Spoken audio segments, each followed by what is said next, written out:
ایک سوال محمد شمیم صاحب کا ہے، تو کہتے ہیں کہ دلیل دی جاتی ہے کہ ہر نفس جو کرتا ہے وہ پہلے سے طے شدہ ہے، پھر ہم اچھے اور برے عمل و فعل کیسے کریں یا کرتے ہیں؟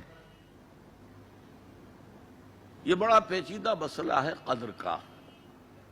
تقدیر کا جو تصور ہمارے ذہنوں میں ہے وہ صحیح نہیں ہے۔ قدر کہتے ہیں اندازے کو، ایویلویٹ کرنا، کسی چیز کی قدر و قیمت کا اندازہ کرنا۔ اللہ نے ہر جاندار کے لیے ایک اندازہ مقرر کر دیا۔ مثلا چھوٹی سی چڑیا ہے اور وہ ہوا میں اڑتی پھر رہی ہے، انسان ہوا میں نہیں اڑ سکتا۔ مشین بنا کر ہوائی جہاز میں اڑ جائے، خود تو نہیں اڑ سکتا۔ تو یہ ہر نوع کی ایک تقدیر ہے۔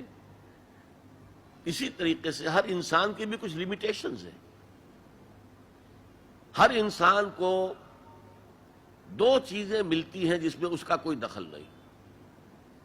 اسے والدین کی طرف سے جینز مل رہے ہیں،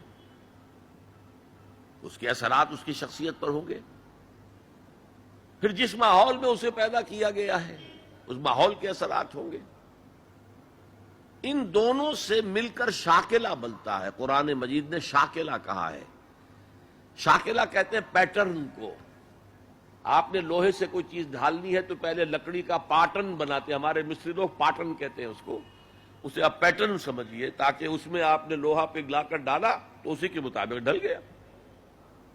تو ہر انسان کا ایک پیٹرن ہے جو اس کے جینز سے اور اس کے انوائرمنٹ سے بنا ہے، اور ہر انسان کا محاسبہ اسی اعتبار سے ہوگا۔ اگر کسی کے شاکلہ میں 100% نیکی کا اللہ تعالی نے صلاحیت رکھی تھی اور اس نے 40% کی ہے، وہ مارا گیا۔ جس کے اندر رکھی 50% دی، اس نے 40% کر لیا، کامیاب ہو جائے گا۔ لا یکلف اللہ نفسا الا وسعها۔ Every individual will be judged according to what was given to him by Allah subhanahu wa ta'ala۔ لیکن تقدیر کا مطلب یہ نہیں ہے that we are bound to do something. No. There is no predestination. It's only pre-knowledge۔ اللہ نے مجھے اختیار دیا، چاہے یہ کرو چاہے وہ کرو، اما شاکرا و اما کفورا، فمن شاء فلیؤمن ومن شاء فلیکفر۔ جو چاہے ایمان لائے، جو چاہے کفر کا اختیار کر لے۔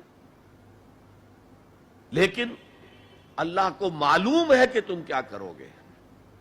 یہ پری نالج ہے اللہ کا، پری ڈیسٹینیشن نہیں ہے۔ اللہ نے مجبور نہیں کیا ہے۔ ہاں، وہ لمیٹیشن جو آپ کی شخصیت کے اندر ہے وہ اپنی جگہ ہے، لیکن نیکی اور بدی، خیر اور شر، حق و باطل کا چوائس آپ کو دیا ہے، اما شاکرا و اما کفورا۔ اور فمن شاء فلیؤمن ومن شاء فلیکفر۔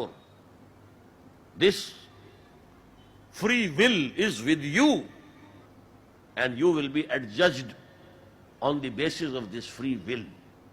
البتہ کتنی نیکی تم کر سکتے تھے اتنی کر لی، کامیاب، چاہے وہ مقدار میں کم ہو۔ اب جب غزوہ تبوک کے موقع پر حضور نے مسلمانوں سے کہا یہ جیش العسرہ ہے، ساز و سامان چاہیے، اب لاؤ پیسے پیش کرو، حضرت ابوبکر نے اپنا سارا اثاثہ لا کر رکھ دیا۔ پوچھا اپنے بال بچوں کے لیے کچھ چھوڑ کر آئے ہو؟ کہ کچھ نہیں چھوڑا۔ صدیق کے لیے ہے خدا کا رسول، بس اللہ کا نام چھوڑ کر آیا ہوں۔ اب حضرت عثمان نے بہت دولت دی اس وقت۔ ایک غریب انصاری، اس نے ساری رات ایک یہودی کے باغ میں وہ کنویں سے پانی کھینچ کر باغ کو سیراب کیا۔ صبح کو اسے کچھ کھجوریں مل گئیں اجرت کے طور پر۔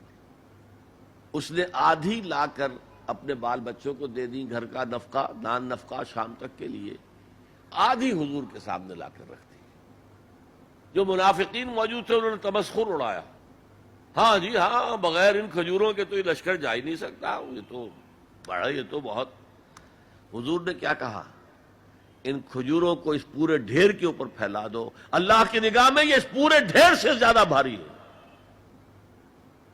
تو آپ جو کچھ کر سکتے ہیں کیجئے۔ اللہ تعالیٰ کی لاٹھی اندھے کی لاٹھی نہیں ہے جو برابر چلے سب پر، بلکہ ایوری انڈیویجول اس کے علیحدہ علیحدہ حساب ہوگا۔ اللہ کا کمپیوٹر بہت بڑا ہے، بہت بڑا ہے، بہت بڑا ہے، وہ ہر ایک کی قدر و قیمت کا تعین کر لے گا۔